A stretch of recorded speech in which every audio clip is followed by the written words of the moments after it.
Well, hello and welcome to Pop and Heat, episode 43.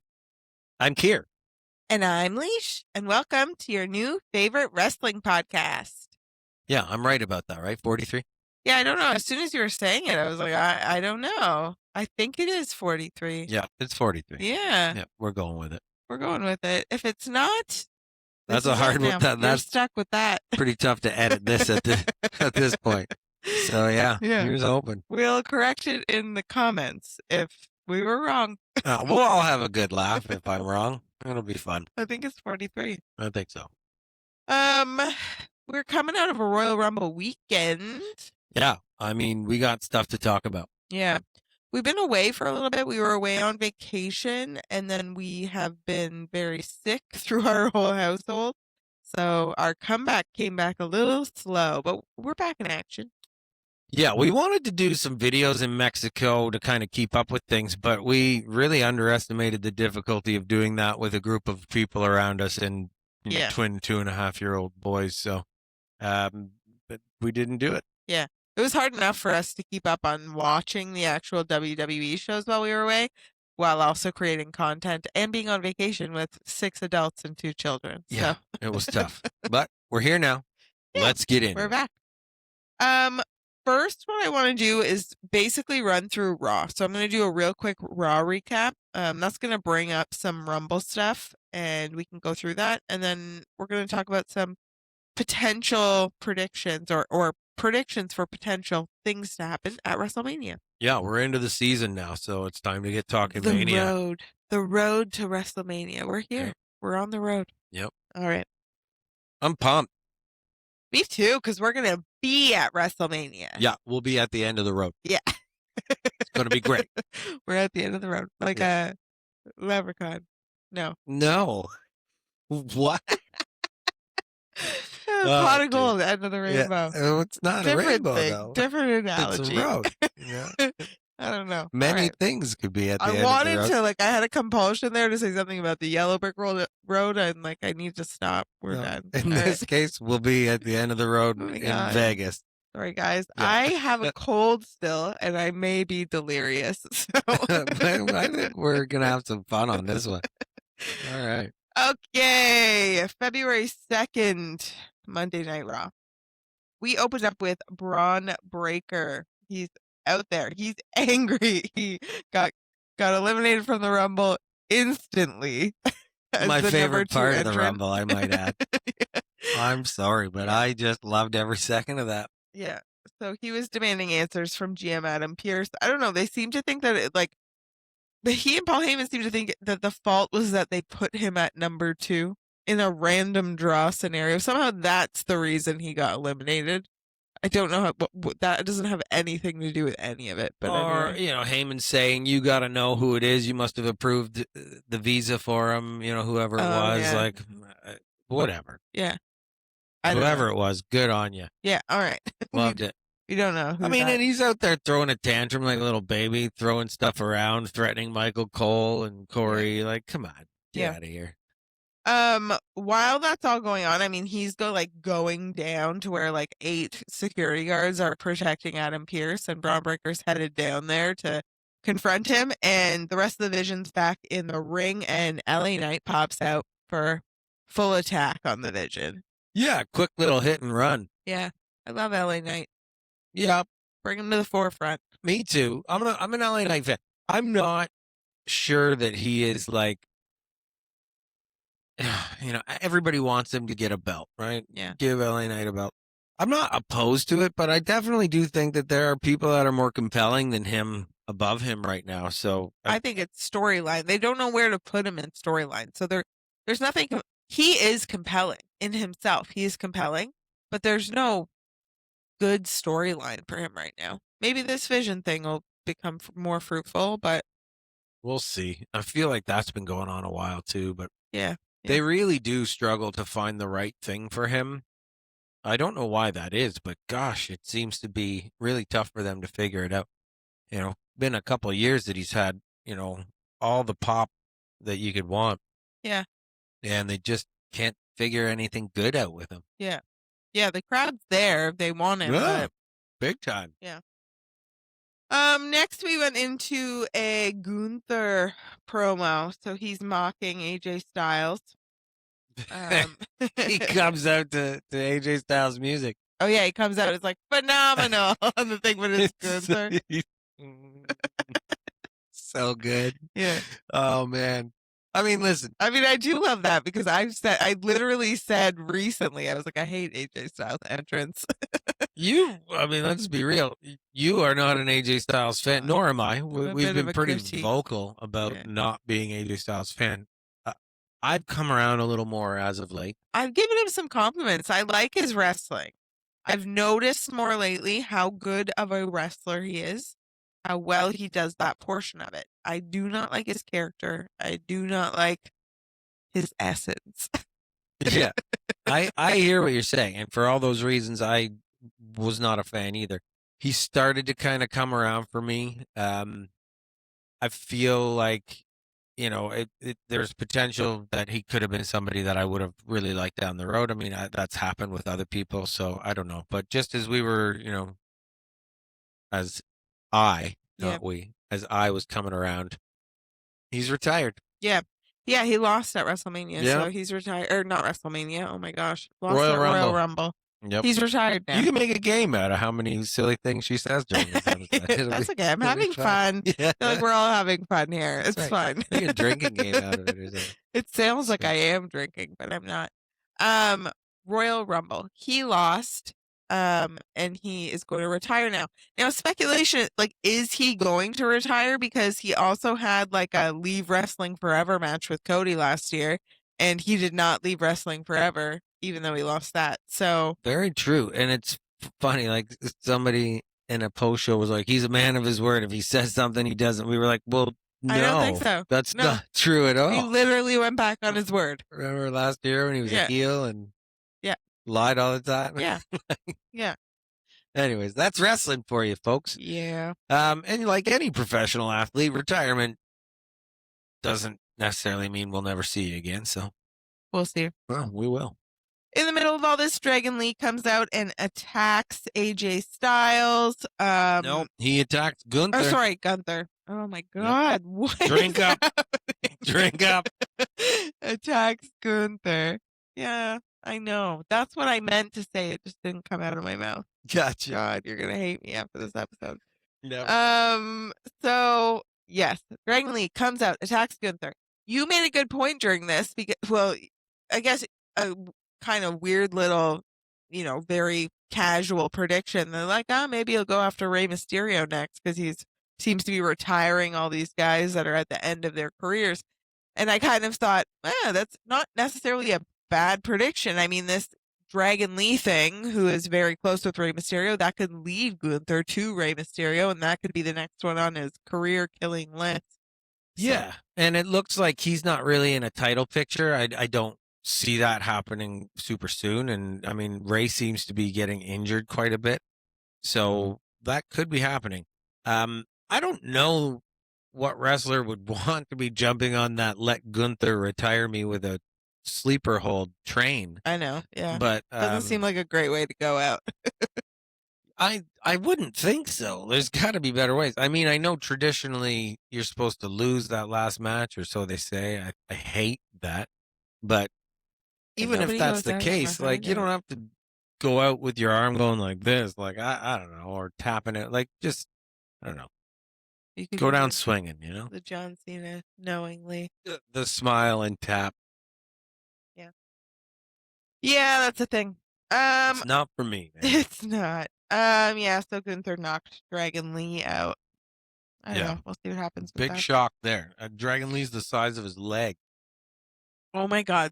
So the next thing on my list was pretty hilarious because we get the War Raiders. Yeah, this was great. And Kira and I both were kind of like, wow, where have these guys been? What are the War Raiders doing here on the Raw after Royal Rumble? What's going on? Yeah. And you specifically were like, why are they here? I was like, the Raw after a PLE is supposed to be like pretty banging, right? Like it's a showstopper.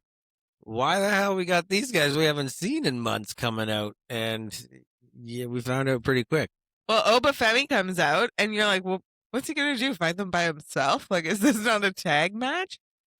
He fought them by himself. Yeah, he should. He whooped their Yeah. asses by He himself. destroyed them. They did nothing. Like literally nothing. Yeah. Didn't get one hit on him. I'm pretty sure. I mean, I can't remember, but I think they attacked him first. And yeah, he just mopped the floor with both these Yeah. guys.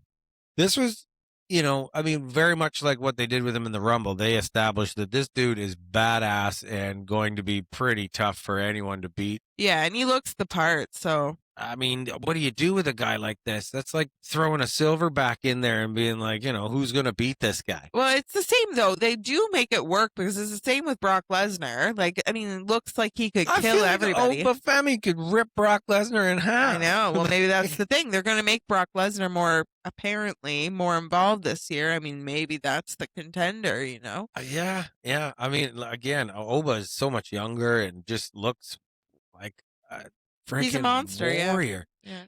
And yeah, comes out and destroys the War Raiders and, just establishes this presence as, unbeatable, essentially. Yeah. He's kind of like the Jade Cargill of the men's division now. Yeah.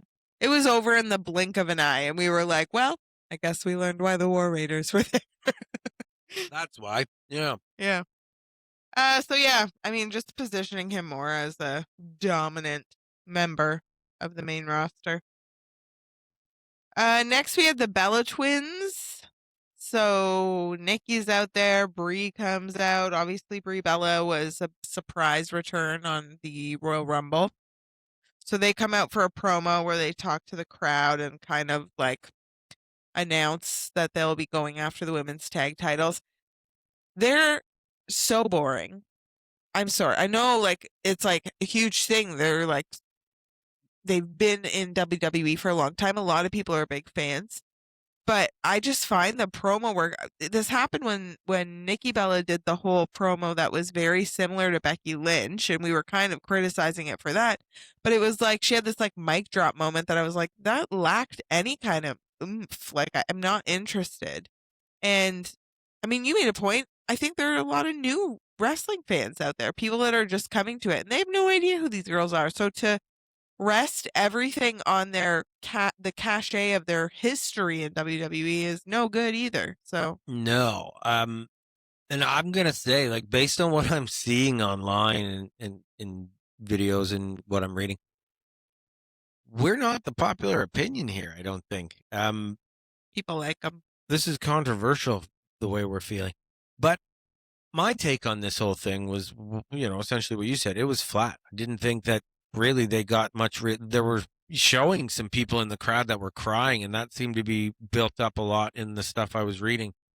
Like people were crazy excited to have them back. I mean, we focus tremendously on the pop and the heat, clearly, right? Like, I mean, that's what we are soaking up every minute of every episode. Not just for their entrances, literally at all times. We're looking for that pop and the heat. There was no pop of significance for them. Yeah. I mean, the spoiler, they will not be getting top of the pop tonight. And that is how we feel. And, I go online and then see that, people are super excited. I'm like, I did not feel that. I feel like it's the diehard fans are probably the most vocal online. So you probably are hearing the people that have been watching it forever and love them because of their history in WWE. But I mean, I don't know. I guess that's why we have they are interesting takes that we have on this because we are newer to it. So we're looking at everything at face value, not taking into account a lot of history. I mean, we were just talking about AJ Styles. Tons of people, we constantly are like, what is it about this guy? Again, you've kind of come around on him. But so many wrestling fans are like, he's amazing. He's the be all end all. And we're like, what is it with this guy? So we do tend to have a little bit of a different opinion on people because maybe we are newer to watching the show. And I think that that's something to pay attention to, though, right? I mean, are they fresh or are they resting on their laurels? Yeah. Because if the fresh audience is just like, yeah, no, there's nothing special here. They're not exciting me. Then, the excitement that people are feeling is based on what they used to be or what they have done in the past, right? Like, I don't know. You got to keep it going, Yeah, for sure. and that's our opinion, and we'd love to hear what you think. Yeah, I think it's a good point. And will they have the lasting power, with the new fans to come, with the new generation of wrestling fans, if they're trying to base everything on their historical relevance in WWE? Yeah. I mean, it goes without question that there are a tremendous amount of new wrestling fans watching Yeah. the program right now. That was the whole idea. That's why they've seen this blow up in their attendance, why they've seen, or I mean, the move to Netflix alone has Yeah. clearly opened them up to a new audience. So you can't bank on stars of the past just coming back and not bringing it, Yeah. If you're going to bring them back, that's fine, but have them do something compelling. Everybody needs to step it up when you're dealing with somebody like a Becky Lynch or, a CM Punk. Like, these people destroy on the mic. Yeah. And, everybody else has to elevate their game to live in that world. And if you don't, well, it stands out. And in this case, it sure stood out. Yeah. Agreed. Okay. Next, we had Penta versus Bronson Reed. So at this point during this match, LA Knight supposedly has been kicked out of the building because Paul Yeah. Heyman went and requested a match for him and Bron Breakker, I guess. Yep. And Adam Pearce is like, I walked him out. He's out of the building. But during this match, Penta and Bronson Reed, LA Knight comes in, surprise attack. Yeah, it was great. Interferes. Helps Penta get the win. And Penta gets the Paul win. Heyman just head and hands on the side of the By ring. count out, by the way. That's how he got the win. Yeah. Because Bronson Reed's out of the Gave ring. him the BFT on the outside of the ring, yeah. I like that. I like seeing the bad guys get their lumps. Yeah, me too. That was good. I'm not a huge Penta fan, but he's all right. He does some cool stuff in the ring. It was getting a little bit tired for me seeing the same routine all the time, but in this Bronson Reed match, actually, he did a few really cool things that I don't see out of him all the time. And you have to get creative when you're wrestling a big guy like that, right? Yeah. So it was cool. He's another guy that's sort of growing on me.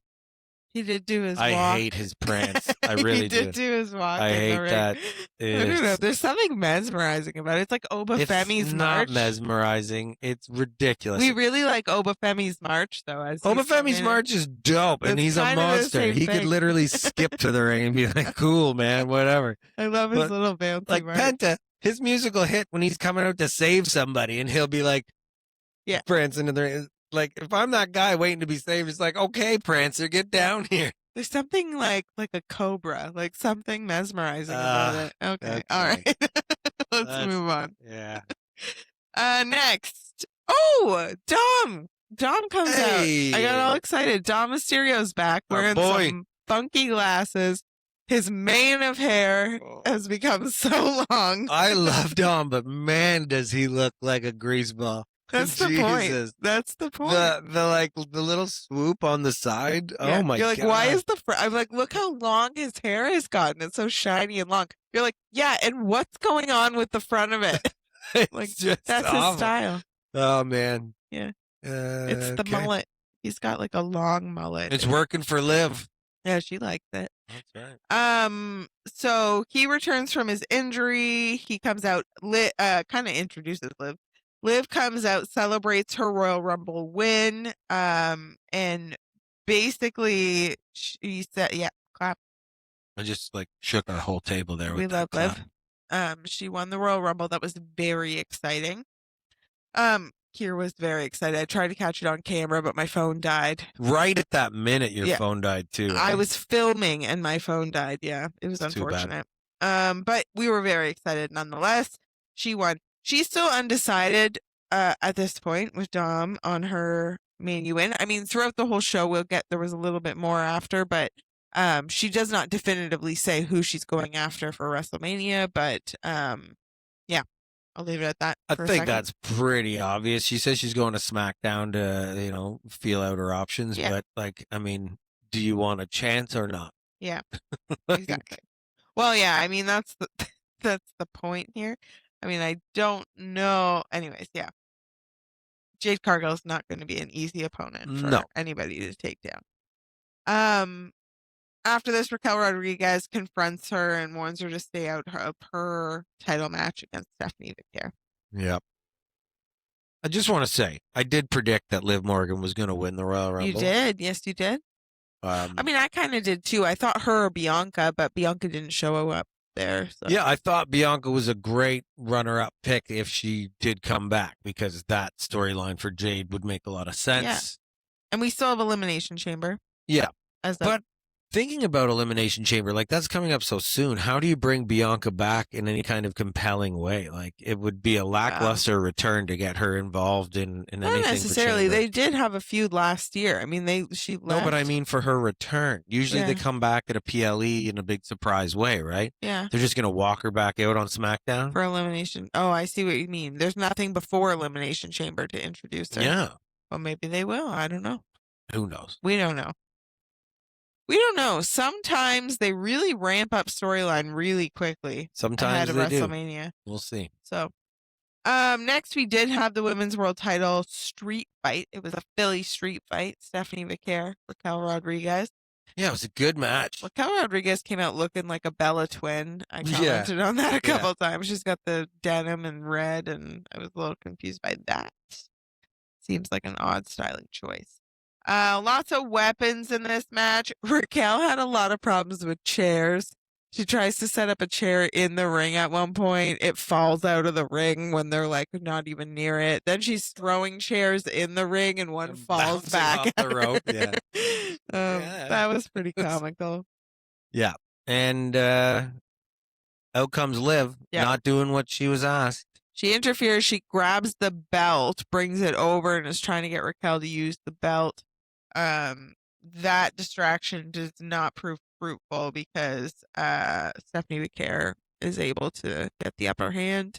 Ultimately, though, I mentioned this during the match. Like, Raquel does regain control to a degree after that. So it's not like she can blame Liv for the loss entirely. Like, she had turned things back around and then lost them again. So, but, story will be story, and she will blame Liv. After this match, though, we had a little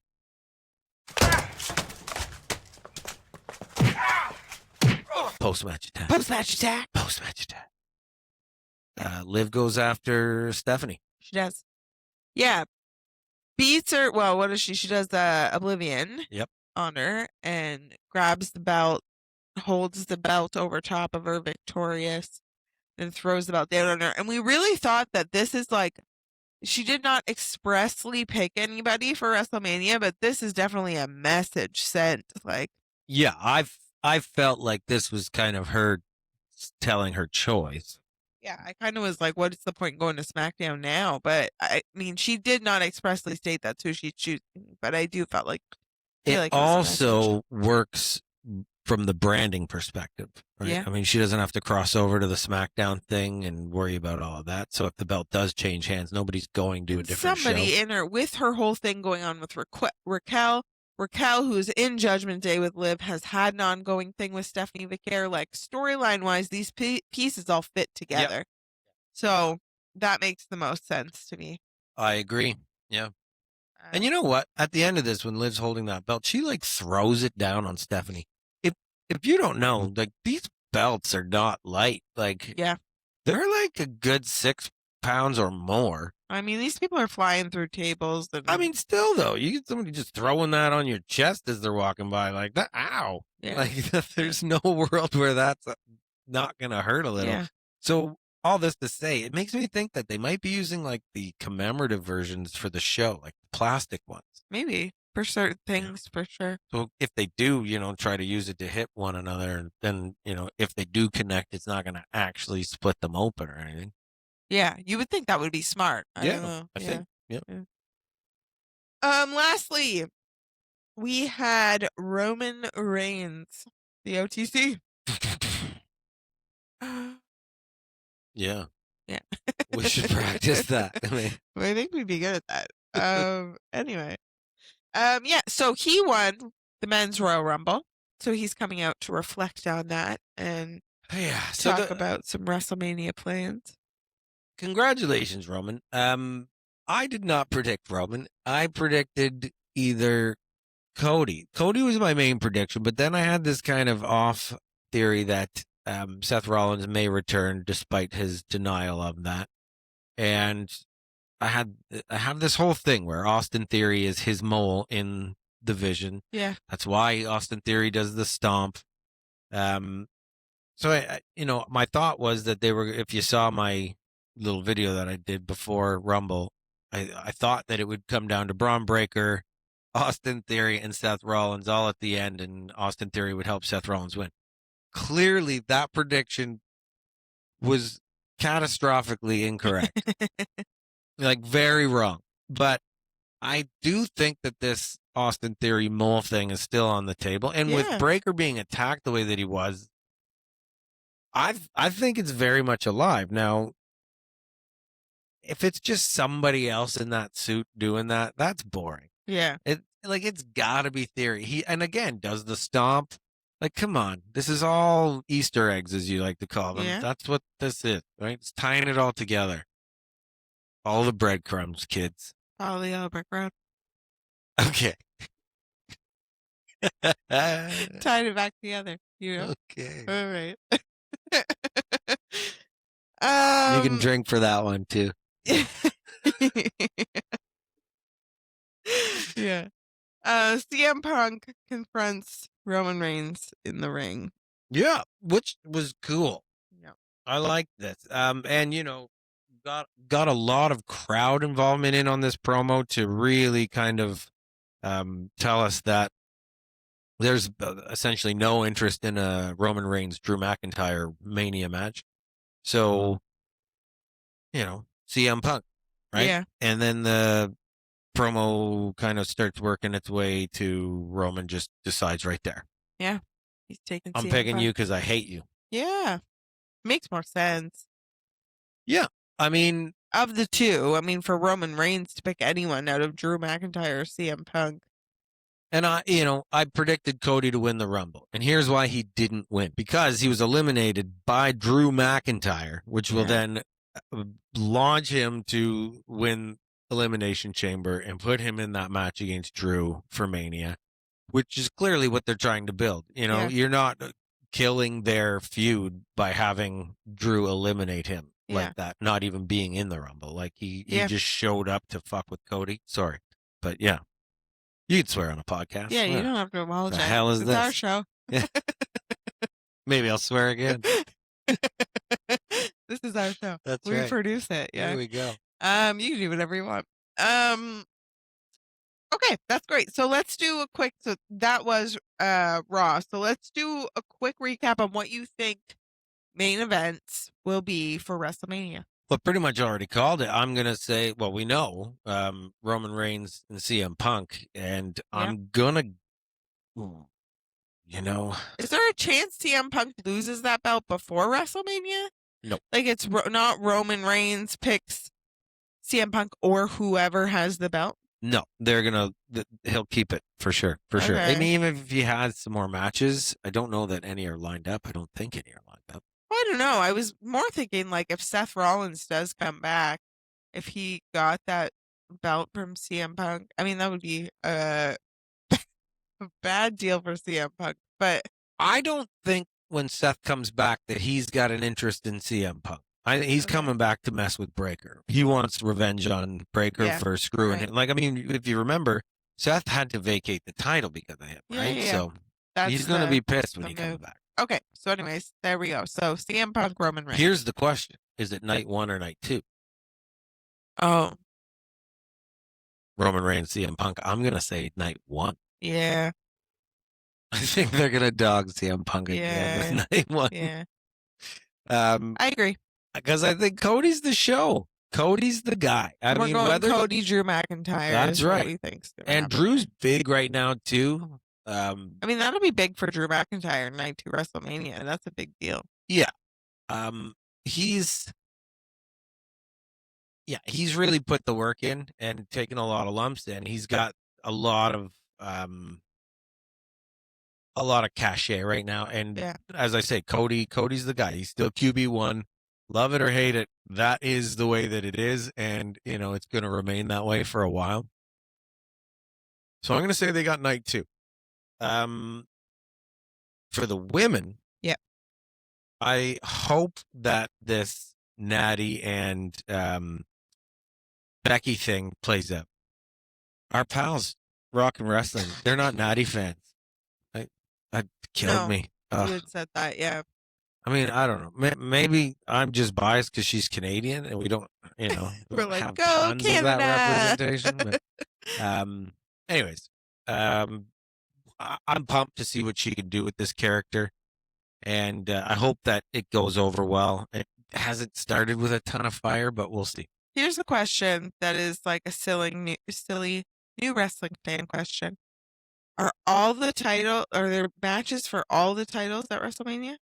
Usually. Yeah. I mean, not necessarily the mid-card titles, but all the main That's ones. what I'm saying. But because Becky's the Intercontinental, she will be there. Yeah, There's going to be a match for her. That IC belt gets a match at Mania as long as Becky's holding it. That's for sure. Okay. Women's tag matches are going to definitely be part of it, I would think, as well. I don't know about the U.S. I don't know. It's hard to say. Okay. But for main belts for women, we're going Liv, Stephanie Vicaire. Yeah, and I'm going to predict that Bianca. That's what I think. Or Tiffy wins Chamber. No, I think it's going to be Bianca. They got to bring her back at a SmackDown in the next week or two and make that exciting.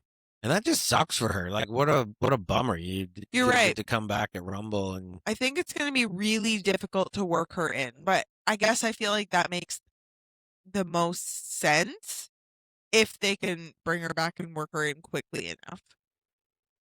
Yeah, I mean, I'm not saying it's out of the question. I'm just saying it's going to be a hell of a challenge for them.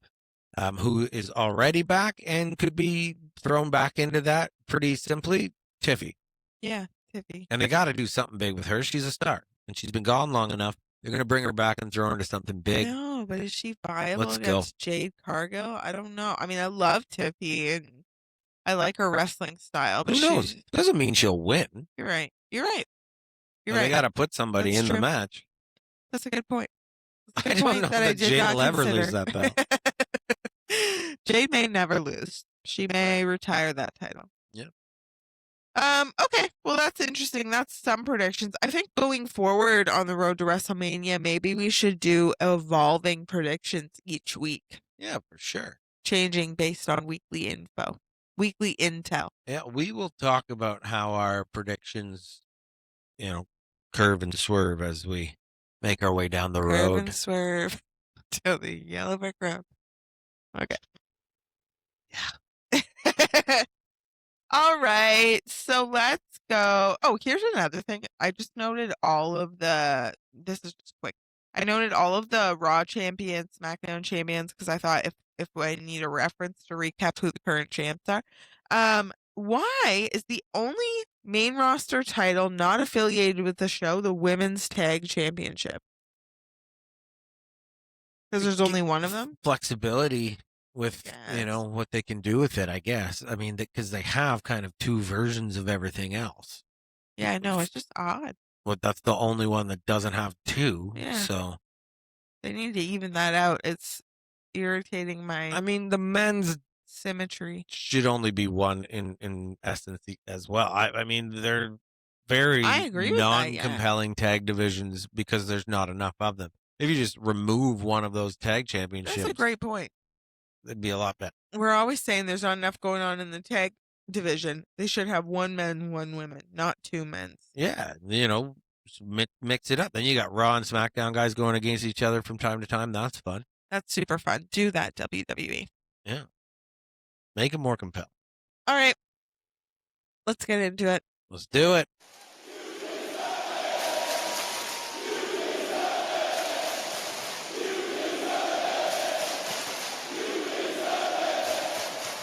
Top of the pop. Top of the pop. Nice. Thanks. He is the cult of personality. Yeah. CM Punk. He Roman Reigns gets a huge pop from the crowd. He is the OTC. And CM Punk had a noticeably bigger pop than the already huge pop for Roman Reigns. So yeah. And I mean, we thought it would be Roman, but yeah, CM Punk came out and took that. And he does all the time. Yeah. It's really hard to make an argument to say anybody's got more crowd love than CM Punk. Like, Yeah. more crowd chants by a landslide than anybody else. They're singing his song for so long. And he did when he first comes out of the entrance area, he did the "it's clobbering time" thing, but he just went, "it's," and then the whole crowd was like, "clobbering time." Yeah. Like, it was like just very palpable. Super, super cool. He's top 3 merch sales.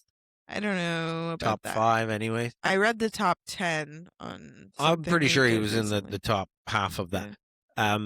And that's saying something because he doesn't have the same assortment as some of the other guys, right? Like, there's so many other things for some of these other guys. He has some t-shirts, and he's up there. And yeah, there's no denying it. He's kind of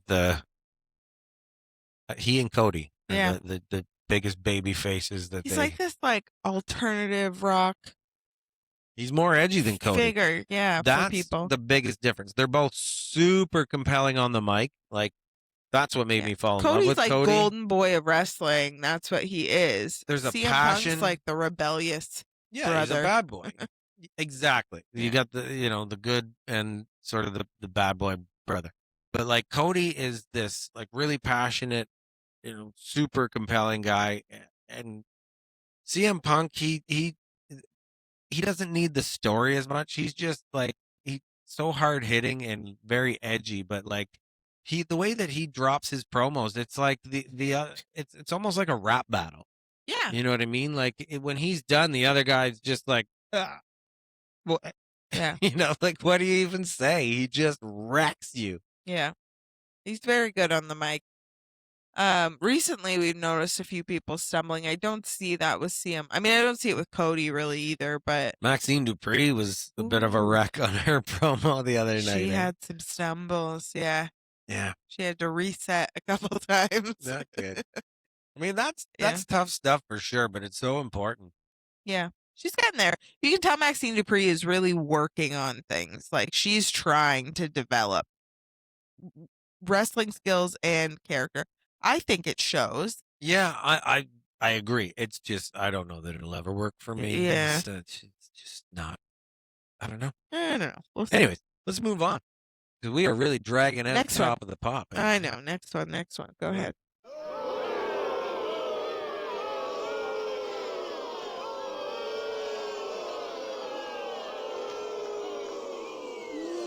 You suck.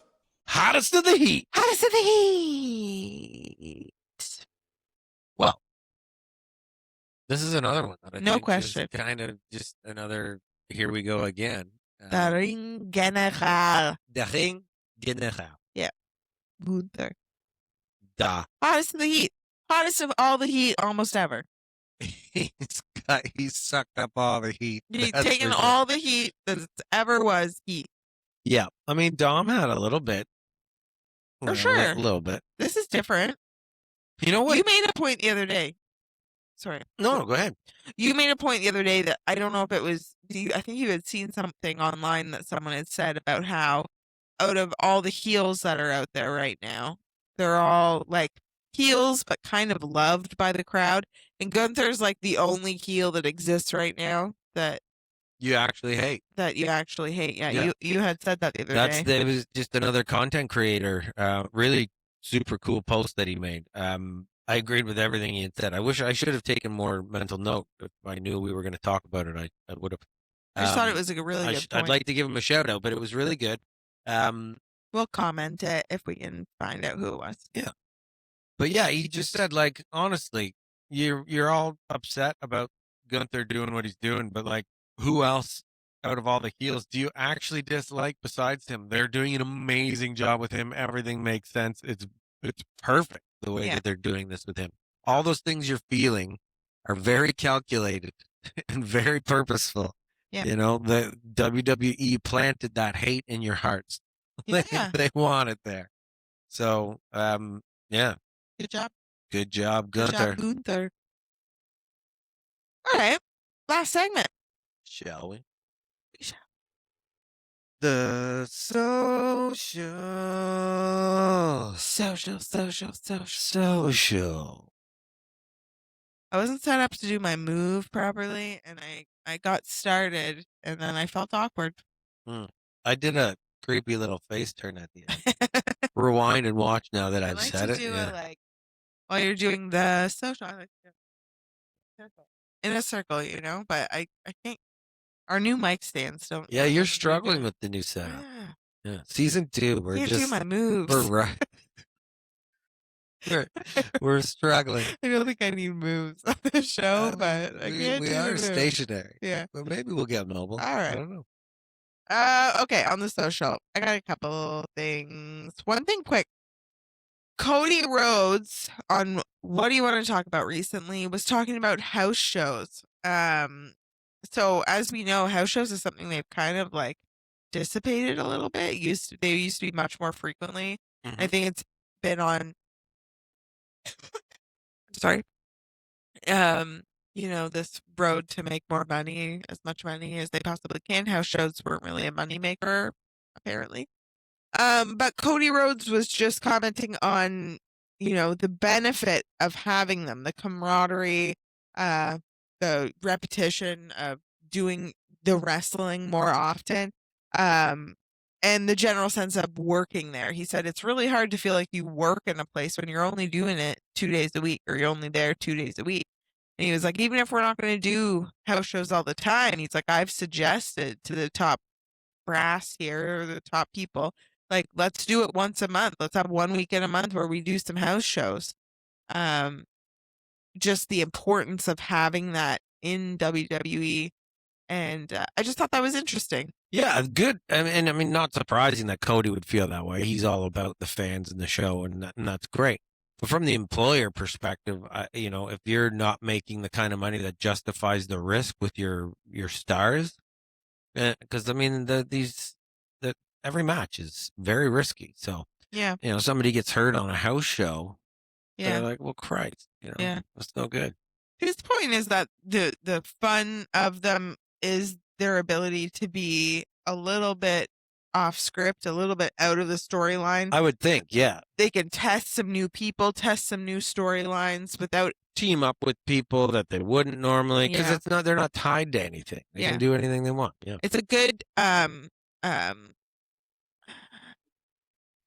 brainstorm. That's not the word I'm looking for, but Trial run. Yeah, a good trial for new things that they want to explore. You know? Yeah. Agreed. So I just thought that was interesting. Yeah. Next, that was on What Do You Want to Talk About? I have another podcast thing. So Nikki Bella was talking about the women's versus men division on Impulsive, Logan Paul's podcast. And she was just talking about how she feels right now that the women's division is actually better than the men's division overall. There's so many opportunities given, so many people that are so fresh in the industry and extremely popular.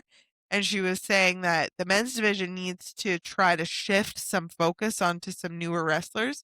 She was like, it's a little bit, in her opinion, she was like, there's a lot of established names that are still of high importance in WWE on the men's side, that are nearing retirement. That's been really focused on lately. And there's a lot of people, like, we've got a big gap in the popularity between the perceived, veterans of wrestling as opposed to the new people on the men's division.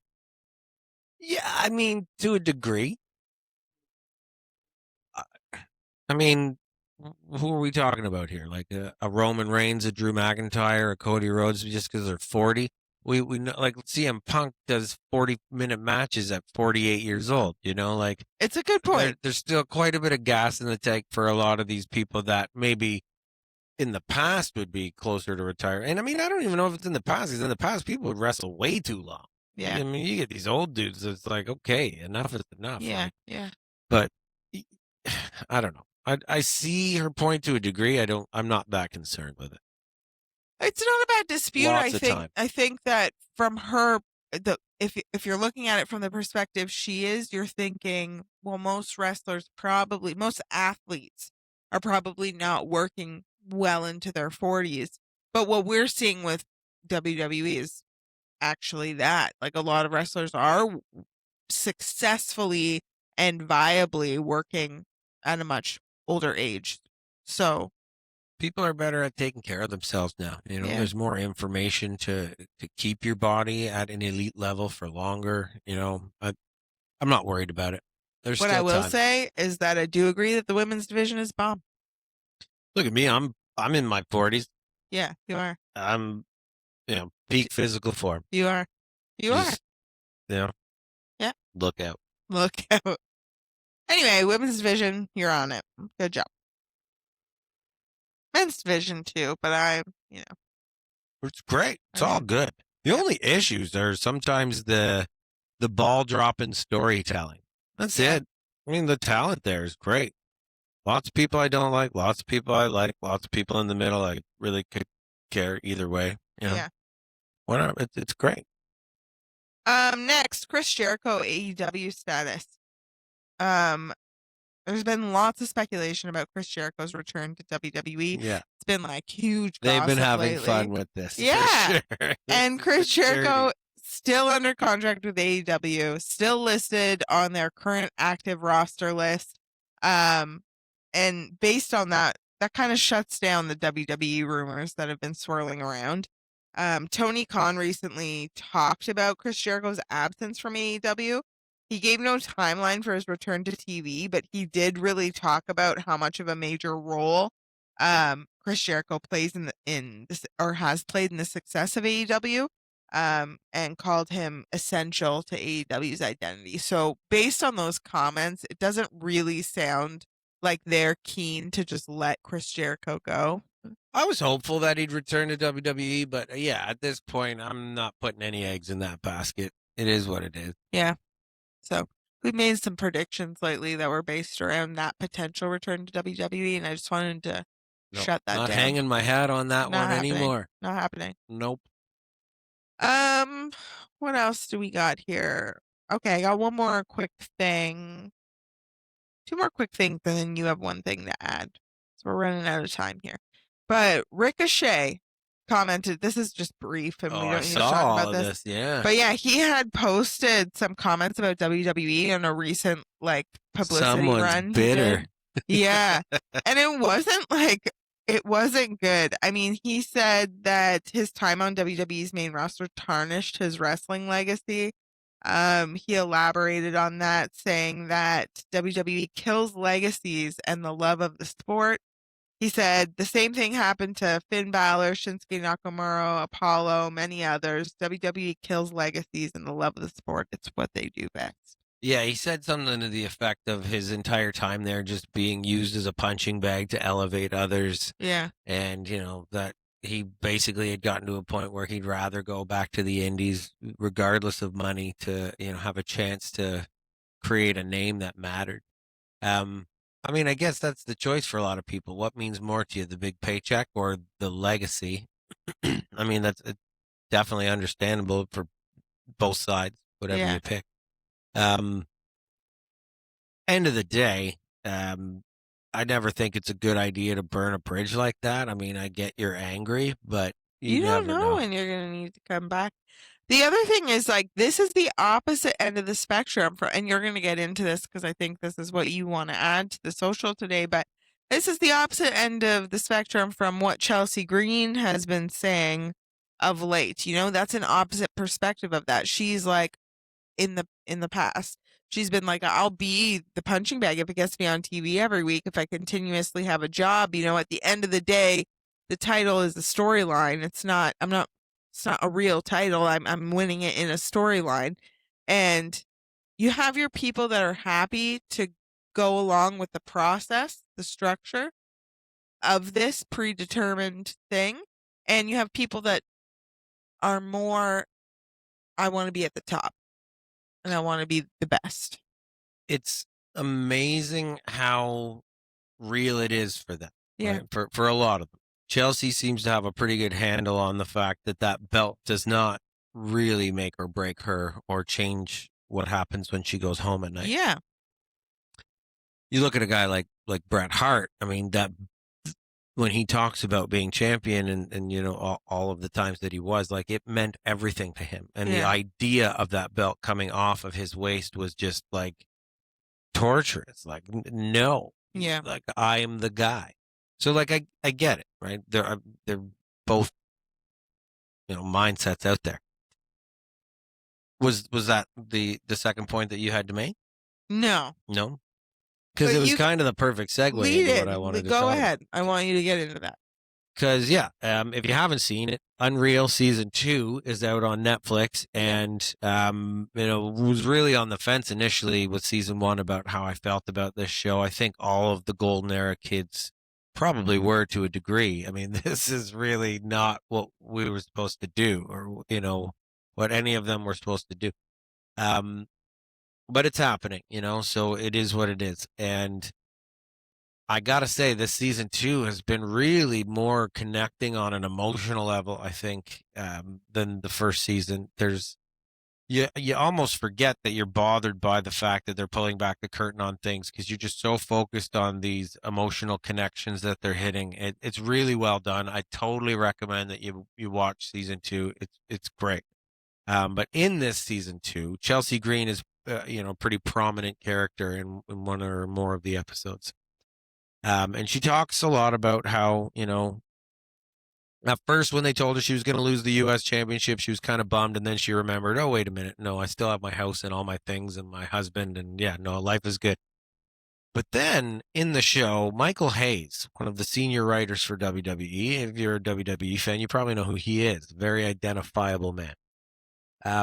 He comes on there and says Chelsea Green is great. She, can do in a few minutes what would take others 30 minutes to do. She has her moment, and she doesn't need all the time. She can do it quick.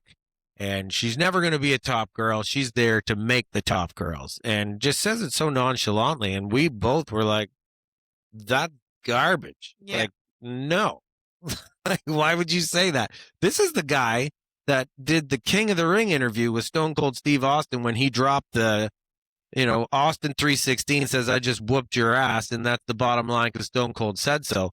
Like, you were there, Michael, and saw this guy that nobody thought was going to be anything, had been fired from 3 different promotions, shows up here, and this is the last-ditch effort to try and find a name for this guy, and you're the one doing the interview when he strikes gold and becomes the literal greatest of all time. Yep.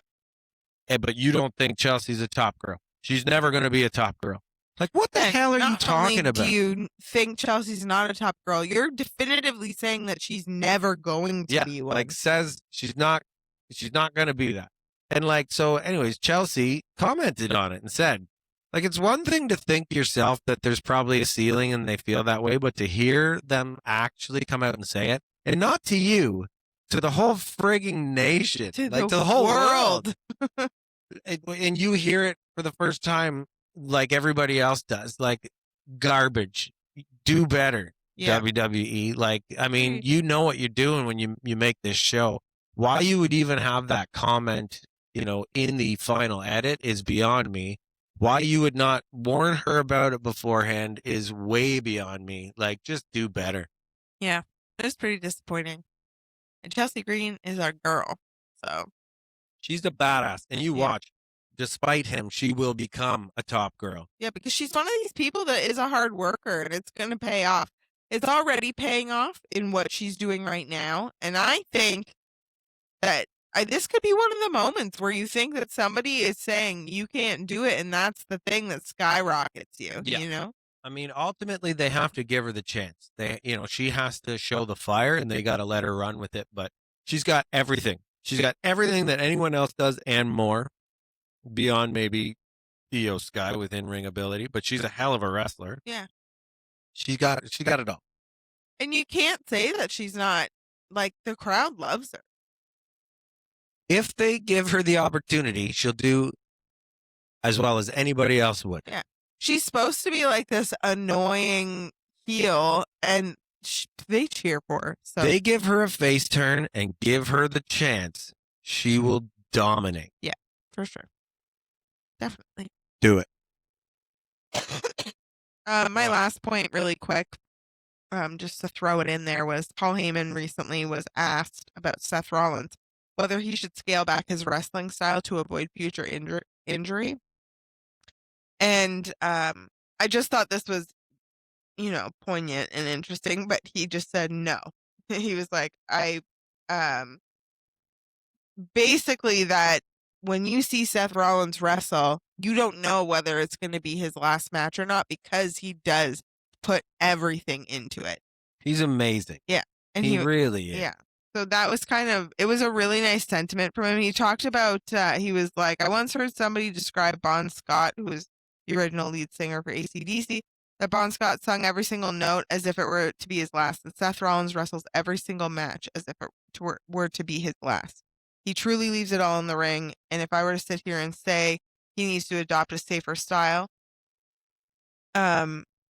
basically, yeah, it wouldn't be him, and there'd be no point in seeing him.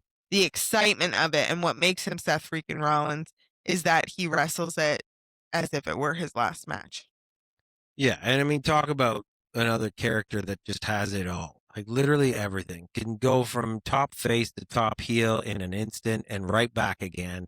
He just snaps his fingers and tells the crowd what he wants them to do. He's a maestro. Yeah. And with regard to in-ring ability, I mean, who's better? Who's better than him? For sure.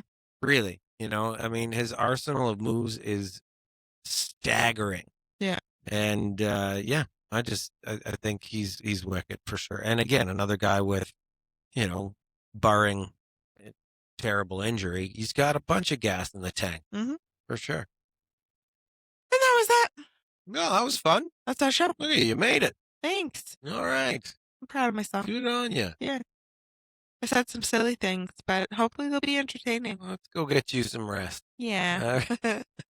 If you want to check out any shorts or comments or, all the little stuff we put out there, you can find us on all of our social media, guys. So we have TikTok, Instagram, Facebook, X, formerly known as Twitter, Facebook. Did I say Facebook? You did. Drink. All right.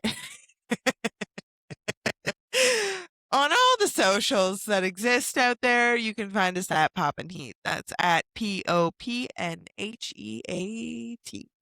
Yes, and you can find this and all our other 42. Gosh, I hope it's the other 42. We hope that's right. You can find all these episodes. The audio versions are available on Spotify, Apple Music, Amazon Music, Audible, and as always, the video version right here on YouTube. That's right. Check us out. We're a great thing to listen to on your car ride to work. That's right. We're a good time. Yeah. Come and have it with us. Check us out next week. We'll follow up on everything we talked about today and what happens on the coming SmackDown and Raw. That's it. We're on the road now, folks. Talk to you next week. Thanks, guys. Bye. Bye-bye.